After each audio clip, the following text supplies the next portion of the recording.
Sziasztok, én Petelényi Renáta vagyok a Fordító és Ügyintéző Irodából, és ebben a videóban a RAV-ról szeretnék nektek beszélni. Ugye sokan tudjátok, hogy mi a Fordító Irodában nem csak és kizárólag hivatalos és hiteles fordításoknak a kiállításával, illetve a hatósági tolmácsolással foglalkozunk, hanem ügyintézéssel is, és egyébként többek között, többek mellett az egyik szakterületünk az a teljes körű RAV ügyintézés. És azt látom, hogy az elmúlt időszakban nagyon-nagyon sok ezzel kapcsolatos kérdés születik itt ezekben a svájci tematikájú csoportokban, illetve mi is nagyon-nagyon sok ezzel kapcsolatos megkeresést kapunk, ahol ugye arról érdeklődnek az ügyfelek, hogy mit kell tudni, merre kell egyáltalán elindulni RAV kapcsán, ezért azt gondoltam, hogy nagyon sokak számára hasznos lehet, hogyha készítek egy ilyen összefoglaló videót. Nyilván a teljesség igénye nélkül, mert hogyha itt most mindent igyekeznék ebbe belesúfolni, és mindent el akarnék mondani, ami avval kapcsolatos, vagy akár csak a teljes ügymenetet, akkor ez egy 3 napos szemináriumnak az anyaga lehetne, hogy ettől most eltekintek. Viszont a célom a videóval az, hogy legyen egyfajta rálátásotok, hogy hogyan működik ez a folyamat, illetve elsősorban ugye az érintetteknek, akik most lesznek munkanélküliek, vagy esetleg már most is munkanélküliek, tehát hogy nekik legyen egyfajta fogalmuk azzal kapcsolatban, hogy egyáltalán, hogy mi is a RAV, illetve hogyha ebben a helyzetben vannak, akkor mi a legfontosabb lépés, merre kell elindulniuk, hogyan néz ki nagyjából, tényleg csak nagy vonalakban ez az egész folyamat, és egyfajta megértést szeretnék átadni, magát a koncepciót, hogy miről is szól ez az egész RAV, mert hogyha ezt megértitek, akkor sokkal könnyebb lesz az egyes részleteket is megérteni, hogy például miért kérik azt, amit kérnek, miért követeli a munkanélküli kassa azt, amit követel, és sokkal könnyebb az egész folyamatot megérteni. A legfontosabb, amit át szeretnék adni ezzel a videóval, az az, hogy hogyan kerüljétek el azt, hogy úgy járjatok, mint ugye nagyon sokan, akik szokták írni a kommentekbe, hogy megbüntették őket, napokat vontak le tőlük, szankcionálásra kerültek, vagy esetleg nem fizettek ki őket a RAV. Tehát, hogy mi a legfontosabb tudnivaló azzal kapcsolatban, hogy ezt el tudjátok kerülni. Erről lesz most szó a videóban. Kezdjük néhány fogalommal, amivel kapcsolatban az a tapasztalatom, hogy ez nagyon sok félreértésre ad okot, és ezt is, hogyha megértjük, akkor egy kicsit könnyebb feldolgoznunk ezt az egész témát. Az egyik ilyen fogalom maga az a munkanélküli segély. Ugye így szoktunk rá hivatkozni. Tehát amikor valaki ír egy posztot, akkor általában ezt a fogalmat szoktuk ugye magyarul használni, hogy szeretnék munkanélküli segélyért folyamodni. Miért nem jó ez a fogalom? Ugye nyilván ezt hozzuk Magyarországról. Magyarországon egész egyszerűen ezt így hívjuk, viszont én azt gondolom, hogy ez a fogalom ez nagyon-nagyon félrevezető itt Svájcban, mert egyszerűen elviszi más irányba ezt a jelentést. Egy más asszociáció társul hozzá. Ugye amikor segélyről beszélünk, akkor mindenkinek egyrészt ugye Magyarországon egészen más a konstrukció, tehát ott ugye nagyon sokféle segély létezik, és mindenkinek az jut eszébe, hogy az egy alanyi jogon járó valami, amit az ember kap, csak úgymond a semmiért, ingyenélés, stb. És ugye ennek van egy nagyon negatív megítélése is.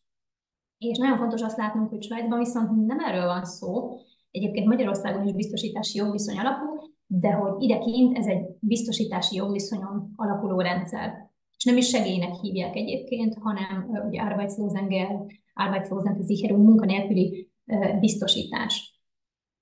Egyrészt azért is fontos ezt kihangsúlyoznom, mert nekem is az a tapasztalatom, hogy sokan, akik ugye hozzánk fordulnak, előfordul olyan, hogy szinte már az ügyfelünk érzi magát kellemetlenül, és majd, hogy nem szabadkozik is, hogy hát igen, ő sajnos ilyen helyzetbe került, és hogy segélyhez kell folyamodnia. És ilyenkor is mindig elmondom, hogy senkinek nem szükséges ezzel kapcsolatban, ugye kellemetlenül éreznie magát, mert higgyétek el, hogy a RAV és a munkanélküli kassa nagyon-nagyon szigorúan ellenőrzi azt, hogy kinek ad pénzt, és abban teljesen biztosak lehetünk, hogy csak olyan fog ugye kifizetést látni, aki tényleg minden kritériumnak megfelel.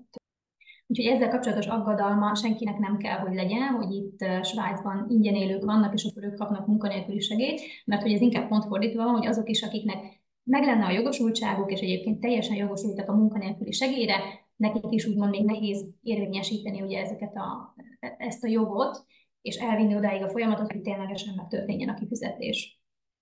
Tehát egyrészt fontos, hogy ne társítsunk egyfajta pejoratív értelmet ehhez a jelzőhöz, ehhez a fogalomhoz.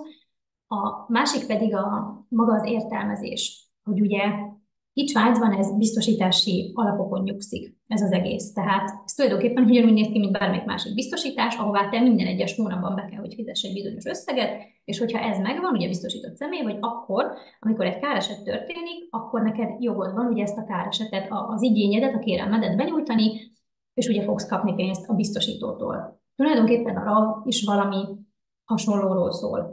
Hogyha te egy alkalmazott voltál, és mondjuk évek óta itt dolgozol Svájcban, akkor nyugodtan megnézheted a bérelszámolásodon, a Lohnabrechnungodon, hogy a levonások között biztosan ott szerepel egy olyan tétel, hogy ALV, Arbeitslosenversicherung. Tehát ez azt jelenti, hogy te minden egyes hónapban, mint ahogy fizeted a Krankenkasszádat, mint ahogy fizeted az autóbiztosításodat, minden egyes hónapban fizetted ugye a kasszának ezt a biztosítást. Tehát te nem csak úgy igényelsz valamiféle pénzt az államtól, hanem amikor szükséghelyzetbe kerülsz, mert nagy Isten felmondott neked a munkáltatód, és munkanélkül, és ezzel egy idejűleg ugye jövedelem nélkül maradtál, akkor teljesen jogosan kéred ebben a kasszának és az államnak a segítségét, hiszen évek óta befizeted ugye ezt a pénzt az államnak, így most ugye itt az ideje, hogy ők segítsenek rajtad. És akkor most röviden, hogy mi maga arra, ugye Regionális Arbeitsvermittlungszentrum, azaz regionális, helyi, lokális munkaközvetítő centrum, munkaközvetítő központ. Ez szó szerint a neve a munkanélküli hivatalnak, ami szintén egy olyan fogalom, amit Magyarországra hozunk, hiszen Magyarországon ugye így hívjuk, munkanélküli hivatal. Viszont ennek is van jelentősége, mert tulajdonképpen a funkciója benne van a nevében. Munkaközvetítő központ. Ez az intézmény ellentétben ugye Magyarországgal, ahol a munkanélküli hivatal tényleg egy intézményként kezeli az ember, és ez ugye tehát így le is fedi az egészet. Itt Svájcban fontos tudni az, hogy különböző jogi intézményekről van szó.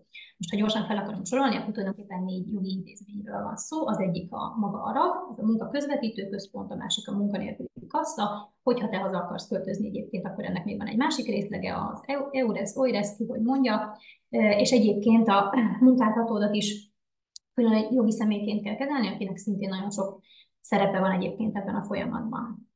És mit is csinál a RAV pontosan?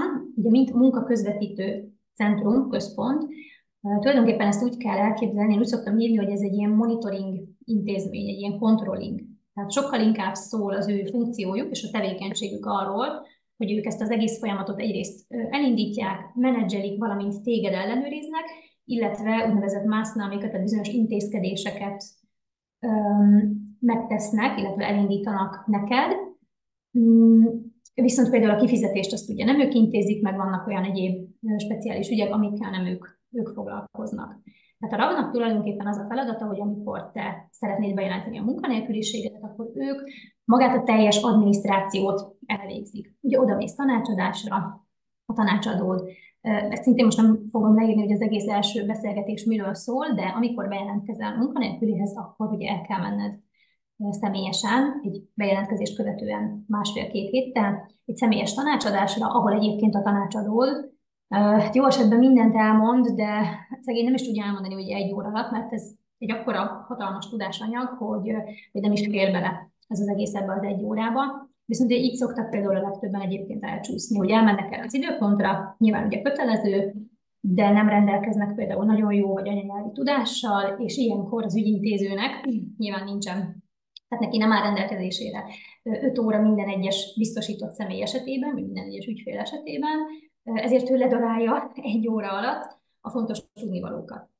Neked meg, hogyha nincsen profi nyelvtudásod, és akár csak egy részletet nem értesz, vagy valami info elsikkad, elcsúszik, akkor azon neked akár a kifizetésed múlhat, mert hogyha nem úgy teljesíted utána azt a követelményt, azt a kötelezettséget, amit ugye a RAV megkövetel tőled, akkor ennyi volt, ráfogják, hogy hibáztál, és akkor már belecsúsztunk abba, hogy jönnek a levonások, a szankciók, a büntetőnapok, és valamennyi ki nem fizetés. De erről majd mindjárt fogok részletesebben is beszélni, hogy ezeket hogyan lehet egyébként elkerülni. Ezt a fogalmat, RAV-nak a fogalmát azért tartottam fontosnak tisztázni, mert sokan, akik már RAV-on vannak, ők sem értik teljesen, illetve nem látják át, vagy sosem találkoztak ezzel az információval, hogy 2 teljesen különböző intézményről beszélünk. A RAV és a munkanélküli kassa, az 2 egymástól teljesen különálló intézmény. És ezt azért fontos megérteni, mert sokan ugye a beráterüktől követelik jogosan, vagy szeretnék ugye megtudni, hogy hol van a pénzem, hol akadt el a kifizetésem, mikor várhatom végre az első kifizetést, stb. És a beráter erre mindig azt mondja, hogy ezzel a kérdéssel kérjük forduljon a kasszához. Ugyanis a kassa, ezért ez a neve, a kassa a kifizető intézmény, mi csak a munkaközvetítésben, a nyelvtanfolyamban, az adminisztrációban, a controllingban, stb. Tudunk ugye segíteni. Tehát ezt is fontos megérteni ahhoz, hogy egyáltalán tudjuk, hogy aki ravon van, az ugye tudja, hogy a kérdésével egyáltalán kihez tud fordulni, és megspórolja ezzel magának a felesleges köröket tulajdonképpen. Na most, hogy kiknek szól egyáltalán ez a videó, vagy hogy ki lehet érintett, hogy ezt is gyorsan felsoroljam, ugye elsősorban az, aki már munkanélküli, ő neki nagyon sürgős lenne tájékozódni ebben a témában. A javaslatom az egyébként mindig az, hogyha te sejted, hogy munkanélküli leszel, vagy azért, mert valamilyen okból felfogsz, vagy fel kell mondanod. Vagy hogyha a főnököd megpedzegeti, hogy leépítés lesz a cégnél, vagy valamilyen okból tudod, hogy el fognak téged küldeni, vagy hogyha egyébként lejár hamarosan a a fix szerződésed, tehát a határozott idejű szerződésed, vagy hogyha fontolgatod, hogy Magyarországra szeretnél költözni, illetve azokról az édesanyákról is, vagy kismamákról is, őket is ide sorolhatjuk, akik egyébként vagy kisbabájuk van már, vagy még csak most kismamák, és lesz egyébként kisbaba, mivel ugye anyasági szabadság nem nagyon nincs megvan, ezért a RAV ugyan nem ennek a meghosszabbítása, de azért nekik is nagyon is érdemes lehet bejelentkezni a RAV-hoz, ugyanis ebből a helyzetből azért, főleg, hogyha ért hozzá az ember, hogy hogyan, nagyon sok mindent ki lehet hozni. És hogy miért érdemes egyébként a RAV-hoz fordulni, ugye nyilvánvalóan az anyagi juttatást, tehát az anyagi előnyt azt nem kell természetesen kiemelnem, hiszen mindenki nyilván ezért fordul a RAV-hoz, mert szeretné a volt fizetésének, illetve ez most elnagyzolva mondom, de egyébként 70-80%-át megkapni kifizetésként minden hónapban, amely kifizetést egyébként akár 2 évre is megállapíthatnak, tehát ellentétben azzal, hogy Magyarországon az egész ugye 3 hónapig tart, Svájcban, hogyha neked megvan a felmutatható munkaviszonyod, jogviszonyod az elmúlt 2 évből, akkor akár 2 évnyi kifizetést is megállapíthatnak neked. Ezen felül, hogyha valakinek mondjuk ténylegesen, tehát tényleg az a célja, hogy mondjuk nem haza szeretne menni, hanem tényleg azonnal szeretne munkát találni, de ezzel nehézségekbe ütközik, akkor szintén egyébként nagyon hatékonyan tud a RAV, nem is feltétlenül a munkásságával, hanem azokkal az eszközökkel, amiket rendelkezésre bocsánat, segíteni. Tehát ugye az adatbázisukkal, a jobroommal, ilyen ábóval, előfizetésekkel, amiket egyébként megkapsz, hogy bizonyos álláskereső portálokra például ingyenesen regisztrálj, és a prémium opcióikat használd. Ezen felül ugye sokan nyelvtudás miatt fordulnak egyébként a RAV-hoz, mert hogy ezt is lehet adott esetben igényelni, tehát hogyha szeretnél németet tanulni, akkor elküldenek téged, ennek is megmondja a feltételed, akkor elküldenek téged német nyelvtanfolyamra, amiből szintén lehet ugye profitálni, hiszen mondjuk egy ilyen intenzív mikroklubsülés nyelvtanfolyamnak az értéke az egyébként jelen pillanatban 1600 szám körül mozog, és nem mellékesen egyébként még az oda meg a visszautat is fizetik, tehát ebből is például ugye lehet előnyre, haszonra szert tenni, illetve nyilván a RAV-nak ezzel az a célja, hogy téged visszaintegráljon a munkaerőpiacra, és hogy minél hamarabb kapj ugye munkát. Ezen kívül adott esetben egyéb átképzésekkel, továbbképzésekkel is hozzá tudnak járulni ahhoz, hogy minél sikeresebb legyen az újra munkába kerülésed. Oké. És akkor most magyaráznám el magát az egész RAV koncepciót, érthetően és összefoglalóan, mert ez adja az egész tudásbázisnak, az egész tudásanyagnak a lényegét. Tehát azt fontos megérteni, hogy a RAV az egy biztosítás. Azt ugye mindannyian tudjuk, hogy maga a biztosítás, a biztosítási iparág az egy nagyon-nagyon jó jövedelmező üzleti modell. Ugye nyilván nem véletlenül van 26 féle különböző krankenkassa, meg ilyen-olyan biztosítások, ez egy profitábilis és jövedelmező üzletág. És a RAV, illetve a munkanélküli kassa, de most így ezt az egész intézményt egyébként csak munkanélküli hivatalnak vagy RAV-nak fogom emlegetni, vegyük egy kalap alá. Tehát azt fontos megértenünk, hogy ez az egész biztosítási alapon működik. Ugye nagyon-nagyon sokan, ahogy elmondtam, vonják ugye a fizetésedből, ha szeretnéd, ha nem. Tehát ezt minden egyes hónapban levonják a te béredből. Nagyon-nagyon sokan befizetnek a kasztába, és aki pedig munkanélkülévé válik, ő bejelentkezik, végig ezen az egész folyamaton, és hogyha jó esetben eljut a kifizetésig, akkor ugye addig, amíg munkanélküli, a kassa támogatja őt kifizetéssel, ugye munkanélküli segéllyel, de mondjuk inkább azt, hogy munkanélküli ellátással, vagy munkanélküli juttatással. És miután ez egy biztosítás, ahhoz, hogy ezt megértsük, egy kicsit át kell állnunk a másik oldalra, és meg kell próbálnunk az ő szemszögükből nézni ezt a helyzetet. Ugye, ha belegondolunk, teljesen logikusan, tehát ehhez nem kell agysebésznek lenni, ez egy egyszerű logikus levezetés, a biztosítónak, gondoljuk csak bele, hogy a biztosítónak mi az érdeke, mi a célja, mit szeretne elérni, mi az ő érdekük. Ugye az, hogy ne kelljen fizetniük, vagy hogy minél kevesebbet kelljen fizetniük. Tehát amikor te elmész RAV-ra, és várod ugye a kifizetésedet, akkor valahol azt kell szem előtt tartanod, hogy tulajdonképpen egy érdekellentétről beszélünk. Te teljesen nyilvánvalóan, és egyébként jogosan is szeretnéd a kifizetésedet, és érdekellentétbe ütközöl, ugye szembeállsz a munkanélküli kasszával, akinek viszont valójában az lenne ugye az érdeke és a célja, hogy vagy ne fizessen neked egyáltalán, vagy ha fizet is, akkor minél kevesebbet kelljen ugye kifizetnie, és ezt minél később kelljen megtennie.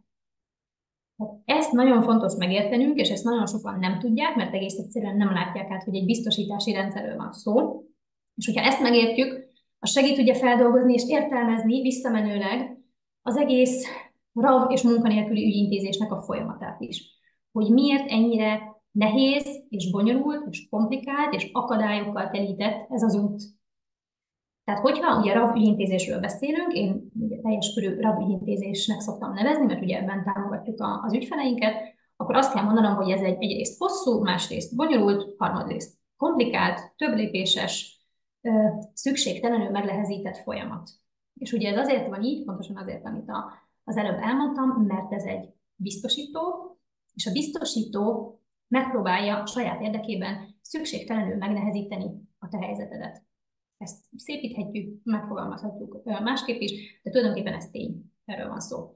És amúgy erről szól nagyon sok komment is, amiket ezekben a Facebook posztokban szoktatok látni, de majd arra is mindjárt rátérek egy picit részletesebben. Tehát azt a részét nem látják sokan, akik ugye jelentkeznek, vagy szeretnének a munkanélkülire menni, hogy ez egy bonyolult ügyintézés, és ugye nem tűnik egyébként annak. Tehát például egy adóbevallásról tudja az ember, hogy hát nem fog egyébként sem magától nekiállni, hiszen senki nem készít egyébként, főleg itt ugye Svájcban németül adóbevallás saját magának, hanem nem kérdés, hogy elmész a könyvelőhöz, vagy elmész egy vagyonkezelő irodához. És ehhez képest a RAV-ról teljesen jó hiszeműen ugye feltételezheti az ember, hogy hát oda csak azt hallottam, hogy el kell egyszer-kétszer menni, meg hogy ki kell tölteni valami űrlapot, hát akkor csináljuk. Ezt nagyon fontos tudni és leszögezni, hogy ez egyáltalán nem, ez nem ennyi, ez az egész ügyintézés, hogy te megfogsz egy darab papírt, kitöltesz egy 3 oldalas űrlapot, benyújtod, és utána nem kell semmit csinálnod, és megy az egész folyamat magától, mint a karikacsapás. Nem, egyáltalán nem. Nagyon-nagyon sok kitölteni való űrlapról van szó. Időpontokon kell megjelenni. Nagyon fontos, hogy mindent megérts, akár a telefonos megbeszélések alatt, a személyes megbeszélések alatt, dokumentálnod kell a munkakereséseidet minden hónapban, de nem csak el kell küldened, hanem a RAV követelményrendszere szerint kell dokumentálnod. Úgy, hogy ők azt el is fogadják, mert te hiába keresel munkát, hogyha utána a RAV-os tanácsadód azt mondja, hogy hát ez nem pont így kellett volna, és a végén mondjuk ki húzgálja az egészet. Tehát az a lényeg még egyszer, hogy ők nagyon megnehezítik ezt a folyamatot, egy szigorú követelményrendszert támasztanak feléd az egész folyamat során, az egész ügyintézési folyamat során, ahol nagyon könnyű elcsúszni, amiben nagyon könnyű hibákat véteni, főleg akkor, hogyha az ember nem tud profi szinten németül, de még akkor is, hogyha egyébként nagyon-nagyon jól tud németül, akkor is, mivel nincs meg a rendszerismerete, mivel nem tudja, hogy ez az egész ügyintézési folyamat ától szettig hogyan néz ki, hogyan kell csinálni, ezért egy nem hozzáértőnek nagyon-nagyon könnyű abba belecsúsznia, hogy valamilyen hibát vét.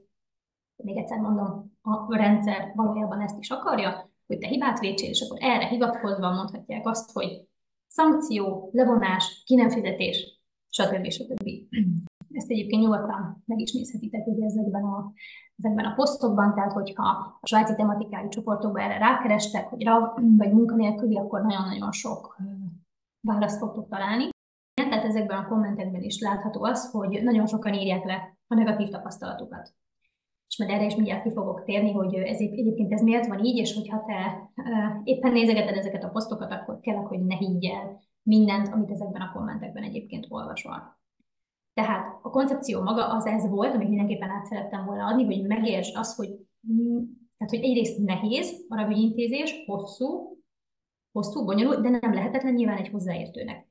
De igényel egy hozzáértőt. Tehát tulajdonképpen a 2 opció közül lehet választani, hogy te vagy egy hozzáértőnek nevezed magad, mert esetleg már mondjuk valami ismerős vagy más kapcsán végigvitted a folyamatot, és tudod, hogy az egészet ugye hogyan kell intézni, és egyébként nagyon-nagyon-nagyon jól tudsz németül, vagy pedig se a német nyelvtudásod nem olyan jó, se hozzáértő nem vagy, akkor viszont mindenképpen, és ez a legeslegfontosabb tanácsom az egésszel kapcsolatban, mindenképpen fogadj egy szakértőt, aki tud neked ebben segíteni, mert az egész kifizetésed múlik ezen. Ha egyedül vágsz neki, akkor, és nem akarok számokat mondani, de körülbelül 10-20% esélye. Nyilván lesznek olyanok majd, akik megírják, hogy hát ők nagyon ügyesen ment, mint a karikacsapás, és elintézték, akkor gratulálok, nagyon ügyes vagy, de hogyha megnézed a kommenteket és a statisztikát, és nekem is ez a tapasztalatom, aki ezt az egészet egyedül próbálja magának elintézni, az hát szinte biztos, hogy belebukik, és a belebukik alatt egyébként nem is feltétlenül azt értem, hogy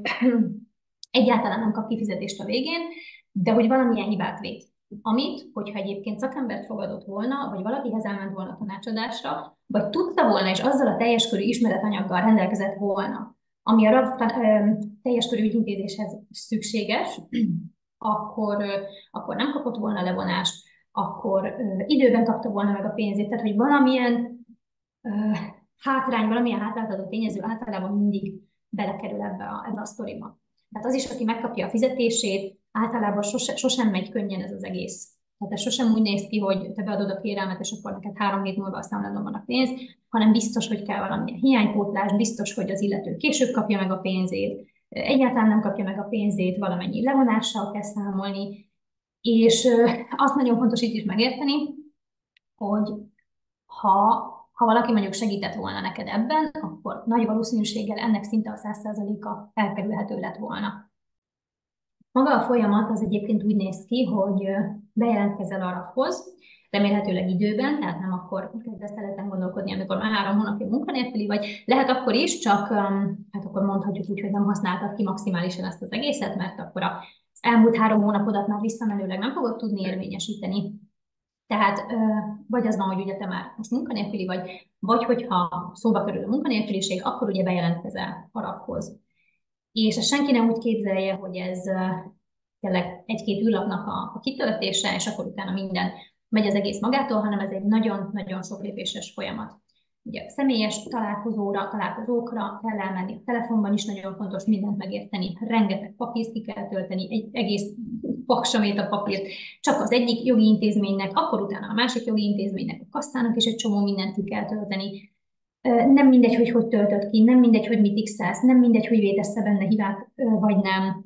Ezek a dokumentumok természetesen németül vannak, magyarul nem állnak rendelkezésre, és sokszor nehéz jogi szövegekről is van egyébként szó, tehát például amikor érkezik a munkanélküli kasszától egy határozat, vagy egy hiánypótlási bekérés, akkor előfordul, hogy ez a Verfügung, ez a határozat, ez mondjuk 5 oldalas, és egyébként tele van jogi paragrafusokkal, úgyhogy ha ezt is ugye nem érted meg, és nem érted azt a jogi paragrafust, amit benne leírnak, akkor olyan akarsz erre például egy állásfoglalást írni, és megfelebbezni azt, ami egyébként, hogyha értenél hozzá, akkor megfelebbezhető lenne.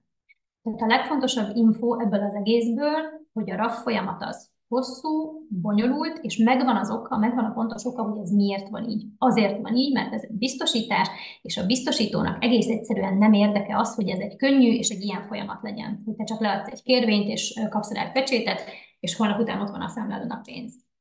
Tehát még abban az esetben is, hogyha egyébként van segítséged, akkor sem úgy képzeled ezt el, hogy ez egy olyan dolog, és hogy úgy működik a folyamat, hogy te beadod a munkanélküli jelentkezésedet, és 3 hét múlva a számládon van a pénz, hanem ez egy általában viszonylag hosszan elhúzódó folyamat, de mi is erről mindig szoktuk tájékoztatni az ügyfeleinket a személyre szabott egyéni konzultáció alatt, hogy felmérjük a helyzetét, és akkor nagyjából meg tudjuk neki mondani, hogy mikor számíthat plusz-minusz az első kifizetésre. És a legfontosabb üzenetem pedig ezzel az egésszel kapcsolatban, hogy miután ugye most elmondtam, hogy miért van ez a folyamat szükségtelenül megnehezítve, ami egyáltalán nem azt jelenti, hogy nem lehet jól végigvinni, hogy nem lehet már a kezdetektől, már az elejétől a végéig teljesen jól, hiba nélkül végigvinni, úgyhogy ne kapj se levonást, se semmilyen szankciót, se mínusz hónapokat, mínusz napokat, tehát ki nem fizetést. Tehát nem azt jelenti, hogy ezt nem lehet jól végigvinni, hanem csak azt akarom ezzel mondani, hogy ha van rá lehetőséged, akkor valakihez Nem muszáj feltétlenül hozzánk, mások is vannak, akik ügyintézésben tudnak segíteni, de kérd egy szakértőnek a véleményét, mert nem fogod tudni egyedül ezt a folyamatot végigvinni. Biztos, hogy valahol hibázni fogsz, biztos, hogy valamit nem fogsz megérteni, és biztos, hogy valami információ, hát nem is az, hogy elkerüli a figyelmet, hanem egy csomó olyan információ van, amit eleve el sem mondanak. És hogyha te nem tudod, akkor az biztos, hogy neked hátrányt fog jelenteni az ügyintézés folyamán.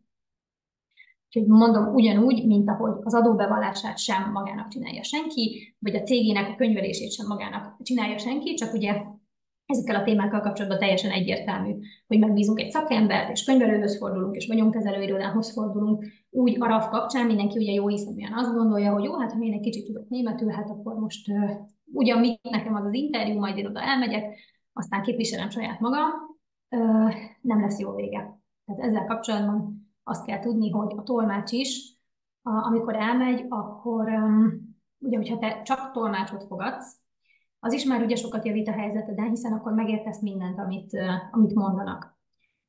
Viszont a RAV ügyintézés folyamán tulajdonképpen neked nem csak tolmácsra van, vagy lenne szükséged, hanem egy érdekképviseletre. Mert a tolmács az ugye micsoda, az egy semleges személy. Ott van ugye a RAV-os ügyintéző, a baráter, meg ott vagy te, és ő kettőtök között ugye közvetítő, csak azt mondja a másiknak, amit az egyik mond ugye oda-vissza.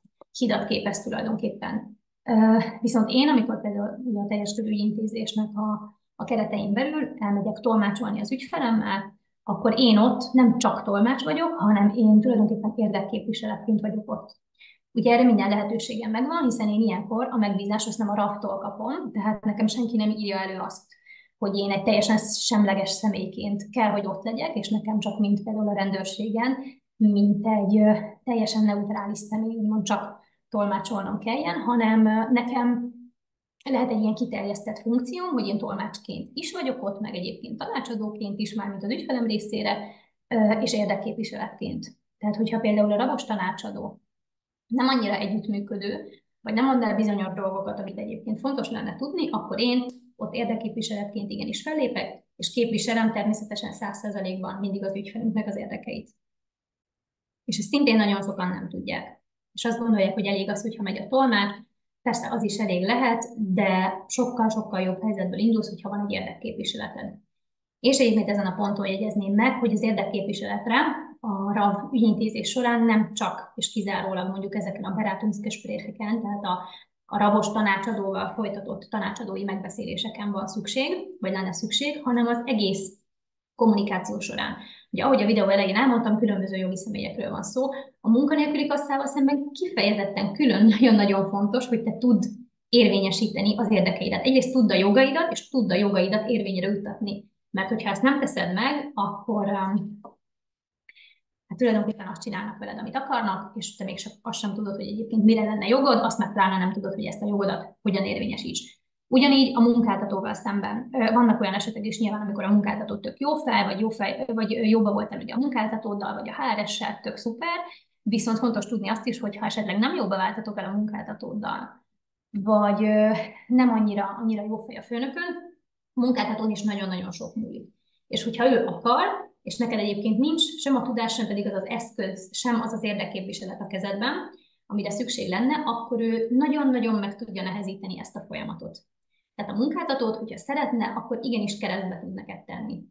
És hogyha neked senki nincs az oldaladon, aki képviseljen téged, akkor nagyon-nagyon elhúzódhat ez a folyamat. Tehát sokkal később kapod meg a kifizetéseket, hónapokig vársz arra, hogy mondjuk a munkáltató valamilyen dokumentumot kiadjon neked, vagy kiadjon a kasszának, és ezzel szemben, hogyha ugye van érdekképviseleted, akkor mi például ugyanúgy meghatalmazott ügyintézés keretein belül szoktunk eljárni, mint minden más ügyintézés kapcsán is, és adott esetben ugye felvesszük a kapcsolatot a munkáltatóval, gyakorolunk egy kis nyomást, felszólító levelet küldünk nekik, beszélünk a kasszával, stb. Tehát sokféle különböző szempontból meg lehet közelíteni ezt a helyzetet, és ez így általában sokkal eredményesebb szokott lenni, mint az, hogyha a munkavállaló ugye egymagában próbálkozik, például a volt munkáltatójával szemben. Oké, és akkor térjünk is rá ezekre a Facebookos bejegyzésekre, mert erről mindenképpen szeretnék beszélni. Elsősorban azért, mert ugye ez az elsődleges információs felület. Tehát én teljesen értem azt, hogy ugye nagyon sokan, akik itt vannak Kincsvágyban, egyszerűen nincsen más platform, nincsen más felület, ahol ugye tájékozódni tudnak ezekről a dolgokról, és természetes az, hogy első körben mondjuk kiírják valamelyik ilyen svájci tematikájú Facebook csoportban azt, hogy kérdésük van, hogy ők a RAV-hoz fordulnának, és ugye megpróbálnak tájékozódni ezzel kapcsolatban. És akkor bármilyen ilyen ravos témájú poszt, hogyha megjelenik, vagy kikerül ezekbe a csoportokba, akkor azt látom, hogy ugye nagyon-nagyon sok komment szokott feltűnni, akkor ömlenek ugye a kommentek ezekre a bejegyzésekre, és egyrésztről ugye tök jó ez, hogy mindenki, tehát hogy sokan megpróbálnak segíteni.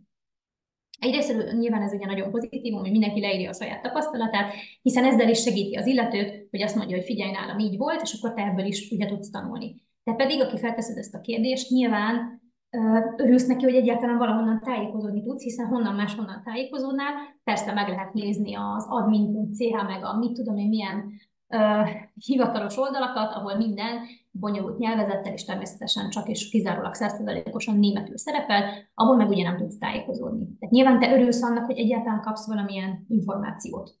Másrészt mondom, tök jó fej ez ugye azoknak a részéről, akik meg ugye vetik az időt és a fáradtságot, és írnak egy kommentet a te bejegyzésedre. Viszont mi ezzel a probléma? Ugye a gond ezzel az, hogy tulajdonképpen ez adja a 100%-os tájékozódásodat, és sajnos, hogyha ezekre a kommentekre és ezekre a véleményekre alapozol, akkor egész egyszerűen fals információ alapján fogsz dönteni.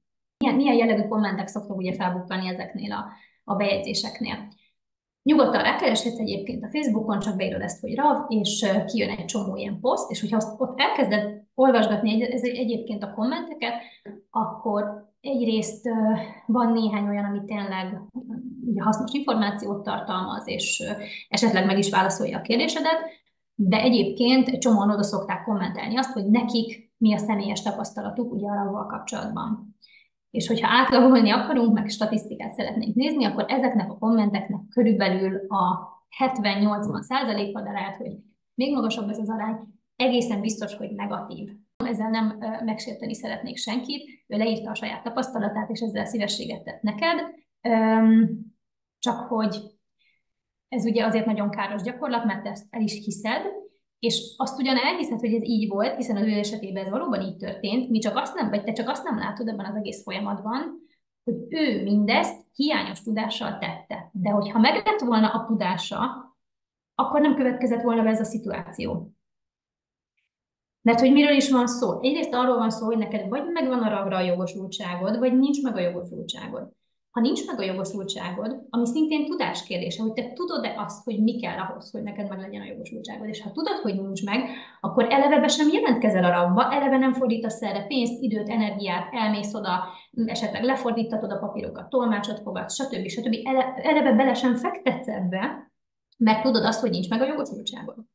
És mi ezt egyébként 5 perc alatt meg tudjuk mondani az illetőnek. Tehát, hogyha valaki hozzánk fordul, és egyébként tanácsadást szeretne, vagy valamilyen speciális helyzete van, akkor szoktuk neki javasolni a tanácsadást, ahol ugye személyre szabottan megnézzük az ő egyedi paramétereit és helyzetét, de hogyha még nem is jutunk el a tanácsadásig, tök egyszerűen 5 perc alatt ezt meg tudjuk mondani. Felteszünk neki körülbelül 3 vagy 4 különböző kérdést, és meg tudjuk mondani, hogy figyelj, neked eleve nincs is jogosultságod, és megmondjuk neki, hogy ne is próbálkozz abban. Probléma megoldva, hiszen akkor nem fog se időt, se energiát ebbe belefektetni, és el se jut odáig, hogy utána panaszkodjon arra, hogy hát miért nem fizetett ki. Hát azért, mert lehet, hogy nem is volt meg a jogosultságot, eleve minek jelentkeztél be, de ezt nyilván meg tudtuk volna mondani neked a folyamat elején. A másik esetőség meg az, hogy mondjuk meg lett volna az illetőnek ugye a jogosultsága, csak nem tudta, hogy hogyan kell jól csinálni a folyamatot, félreértett valamit, nem jól küldte be, elixelte, nem értette meg németül, nem tudott valamelyik kötelezettségéről, stb. Millió és egy ponton ezen, ahogy mondtam, ugye el lehet csúszni, hogyha valakinek nincs meg az ismerete, és abból keletkeznek ugye ezek a kommentek, hogy mivel ő nem tudta, hogy ezt hogy kell jól csinálni, ezért nem is csinálta jól, elcsúszott a folyamatban, és ennek ez lesz a vége, hogy én is benn voltam, 3-szor próbáltam, nem fizettek ki, nem kaptam meg, csak a csesztegetés megy, hogy kibabráltak velem, stb. Egész egyszerűen ez egy olyan tudásanyag, amivel ők nem rendelkeztek. Ugyanúgy, mint ahogy egy átlagember a saját adóbevallását sem tudja megcsinálni, őt sem nevezzük hülyének, ő nem hülye, egész egyszerűen úgymond a rendszer áldozata, mert a rendszer nem készíti fel őt arra, hogy figyelj, egy adóbevallást, azt így kell megcsinálni. Helyesen. úgyhogy az neked jó legyen. És a RAV-val kapcsolatban ugyanez a helyzet. Ez nem egy feltétlenül elérhető és mindenki számára hozzáférhető információ, és ezért ebben ugye nagyon-nagyon sokan belebuknak. És a belebukás alatt azt értem, hogy vagy ténylegesen nem fizetik ki, holott minden jogosultsága amúgy meg lett volna rá, vagy hozzá, mert nagyon sok hibát vétett, és akkor ugye csak gyűlnek a levonások meg a büntetések, vagy pedig, vagy pedig eleve ugye nem történt meg a kifizetés. Tehát itt azt kell megértenünk, hogy azok az emberek, akik ide kommentelnek, és a saját tapasztalatukat leírják, ők ugye egyetlen nézőpontot írnak le, azt, hogy velük ez hogy volt. Tehát, hogyha valaki elmegy RAV-ra, általában az ember az itt tartózkodása alatt ritka az, hogy valaki többször jelentkezik be a RAV-hoz, mondjuk egyszer beszokott jelentkezni, és akkor is lehet, hogy fél évet vagy egy néhány hónapot ugye RAV-on van. És ők ehhez a posztokhoz ugye azt írják le, hogy velük hogy volt. Úgy, hogy ők eleve, mint egy teljesen normális átlag ember, mindenféle speciális tudás nélkül, nekiindultak ennek a folyamatnak, és látod, hogy 80%-a azt írja, hogy nekik mennyire negatív tapasztalatuk volt egyébként a RAV-val kapcsolatban. Sokan azt is oda szokták amúgy írni, hogy be se jelentkezz, meg ne is próbálkozz, meg amúgy is micsoda bagázs, és engem se fizettek ugye ki. És ezzel az a gond, hogy mindenki csak a saját tapasztalatát írja le. Viszont ők ugye nem szakértők. Ők nem szakértők ebben a témában, ők nem kompetensek ebben a témában. És egy olyan ember, mint például mi az ügyintéző irodában, akik nem egy esetet láttunk, hanem láttunk már 10 esetet, 100 esetet, mert már annyi ügyfélnek az ügyét végigkísértük, mi ugye pontosan tudjuk, hogy ezt a folyamatot hogyan kell A-tól Z-ig végigvinni. Tehát itt mindenki azt írja, hogy az ő esetében hogy volt, és ezt mindenki ilyen általános igazságnak kezeli, ugye szokásos emberi tulajdonság, hogy az én szubjektív tapasztalatom, megtapasztalásom, ahogy ez volt, nyilván akkor úgy lesz nálad is, tehát mindenki azt tudja csak leírni, hogy nála hogy volt. Én viszont, amikor erről a folyamatról beszélek, akkor összesítésről beszélek, trendekről, tendenciákról beszélek, ugyanis látom az egészet, van rálátásom az egészre, és arról beszélek, hogy az ügyfeleinknél ez ugye hogyan szokott lenni, és ebből a rengeteg tapasztalatból ugye rengeteg információt ki lehet nyerni, és erre alapozva állítottuk össze ugye mi is a teljes körű ügyintézésünket, ami A-tól Z-ig helyesen és jól, és lépésről lépésre megfelelően, és a követelményeknek megfelelően végigviszi ugye ezt a folyamatot. Csak az a baj, hogyha te csak és kizárólag erre támaszkodsz, és egyébként nem kapsz mondjuk adott esetben egyik kommentből sem hiteles és első kézből hiteles információt, akkor csak ezekre támaszkodva teljesen rossz irányba indulhatsz el. Hiszen az is előfordulhat, hogy valaki csak ilyen negatív kijelentéseket kap, és lehet, hogy az illetőnek egyébként minden jogosultsága meg lenne, lehet, hogy ha hozzáértő szakértő vinné végig az ügyintézési folyamatát, akkor ez egy tök gördülékeny út lenne, a bejelentkezéstől kezdve, hogyha ugye minden lépés helyesen lenne kivitelezve, akkor 1-2 hónap alatt meg is kapná az első kifizetését, és lehet, hogy egyébként vígan, RAV-on lehetne akár 1-2 évig is, ami teljesen jogosan jár neki, de mivel elolvassa ezeket a kommenteket, és egyeseknek a szubjektív állítását arról, hogy hát be se jelentkezz, mert úgyis csak cseszegetni fognak, és amúgy se tudod úgy elintézni, hogy nekik jó legyen, ezért az illetőnek el is megy a kedve az egésztől, és be se jelentkezik, és tulajdonképpen bent hagy a biztosítónál óriási összegeket, mert azért, amikor munkanélküli támogatásról beszélünk, akkor mégiscsak több ezer frankról beszélünk minden hónapban. Hát nagyon fontos, hogy ezt értsük meg, és még egyszer mondom, nem akarok senkit sem megbántani, de ezt egyszerűen nem tudom máshogy mondani, ezek az emberek, akik ezeket a kommenteket írják, egész egyszerűen inkompetensek ebben a kérdésben, ők nem szakértők, ők nem ügyintézők, ők nem láttak több 10-100 esetet, ők egy esetet láttak, azt az esetet, hogy ők hogyan csinálták rosszul, és hogyha te erre támaszkodva indulsz el, és ebből próbálsz meg informálódni és építkezni, akkor előre meg tudom neked jósolni, hogy egészen biztosan rossz irányba mész. Még egyszer röviden összefoglaljam ennek a videónak a tartalmát. Az első számú, legfontosabb megérteni való ezzel kapcsolatban az volt, hogy ez egy biztosítási alapokon nyugvó rendszer, tehát így kell kezelnünk ezt az egészet, hogy megértsd azt, hogy ez egy hosszú és bonyolult ügyintézés, nem azért, mert neked nincs meg a képességed, hanem egész egyszerűen okkal hiányzik az az ismereted, ami ahhoz kell, hogy ezt a folyamatot jól végigvidd. Fontos lenne hozzá a nyelvtudás, de egyébként még a tolmács sem tud mindenben segíteni, ugyanis nem csak tolmácsról, hanem érdekképviseleti funkcióról is van szó. Fontos, hogy mielőbb tájékozódj, tehát inkább előbb, mint később, már akkor próbálj meg tájékozódni, vagy keresd fel szakembert, vagy menj el tanácsadásra, amikor még csak szóba került egyáltalán a felmondás, mert azzal biztos, hogy nagyon jót teszel magadnak, ellenkező esetben, ha túl későn mész el, akkor már a negatív következményekkel kell számolnod. És az utolsó, hogy azt ajánlom, hogy mindenféleképpen keresd fel egy szakembert, aki támogatni tud téged ezen az úton, mert tulajdonképpen az garantálhatja a kifizetésedet, még hogyha egyedül vágsz neki ennek az egésznek, akkor szinte biztos az, hogy valahol elrontott sajnos a folyamatot ennek a jellegéből adódóan, és biztos, hogy valamilyen negatív következményre kell számítanod. Remélem, hogy tudtam nektek hasznos információkkal szolgálni a RAV témakör kapcsán, és hogy tudtam adni egyfajta rálátást és egy kis megértést azzal kapcsolatban, hogy ez az egész folyamat, ez hogy működik, mi a logikája, és miért működik úgy, ahogy, és hogy átment a legfontosabb üzenet, hogy ugye mi a teendő akkor, hogyha te RAV-ra kerültél. Hogyha ebben a helyzetben találod magad, vagy hogyha van egy olyan ismerősöd, aki éppen munkanélküli, vagy láttok egy olyan posztot, aki ugye arról ír, hogy éppen rabon van, akkor nyugodtan linkeljétek neki ezt a videót, és talán segíthet neki ez abban, hogy ő is egyfajta rövid, átfogó tudást kapjon, és legalább tudja azt, hogy milyen irányba érdemes elindulnia, illetve mire érdemes figyelnie RAV ügyintézés kapcsán. Hogyha további kérdéseitek vannak, akkor nyugodtan keressetek minket, az ügyintéző irodát, valamelyik elérhetőségünk egyikén. Ugye itt vagyunk a Facebookon is, a honlapunk is, WhatsAppon is, telefonon is elérhetőek vagyunk, kolléganőim nagyon készségesen válaszolnak. Akkor is nyugodtan hívhatsz minket, hogyha csak szeretnéd ellenőriztetni, hogy megvan-e a jogosultságod. Mint mondtam, ez egy 5 perces beszélgetés, tehát tulajdonképpen 3 kérdésből meg tudjuk neked mondani, hogy neked érdemes lenne-e egyáltalán belevágni ebbe az ügyintézésbe, vagy nem. Illetve adott esetben ugye meg tudjuk azt is mondani, hogy mi kéne még ahhoz, hogy te egyáltalán RAV-ra mehess.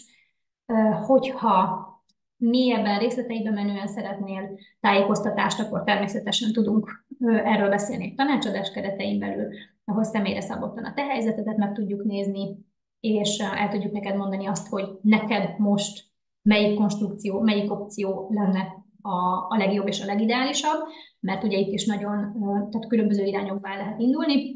Ezzel kapcsolatban is tudunk neked tájékoztatást adni, illetve hogyha úgy döntesz, hogy szeretnél kíséretet az egész úton, tehát az egész ügyintézés folyamatában, akkor, mint említettem, mi ugye ezzel foglalkozunk specializáltan többek között, tehát teljes körű ügyintézéssel, ez azt jelenti, hogy A-tól Z-ig összefoglaljuk az egész folyamatot, egészen attól a ponttól kezdve, hogy te felveszed velünk a kapcsolatot, végig magyar nyelvű tájékoztatás mellett, végig visszük jogi személyként és érdekképviseletként és meghatalmazott ügyintézésként az egész folyamatot egészen odáig, hogy megkapod a jogos kifizetésedet, illetve hogyha igény van rá, akkor egészen az alatt az idő alatt, amíg te rabon vagy, minden hónapban át tudjuk vállalni tőled a kötelezettségeidet.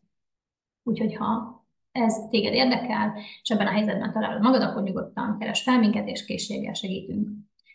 Köszönöm szépen, hogy megnéztétek ezt a videót, minden jót kívánok nektek, legyen szép napotok, sziasztok!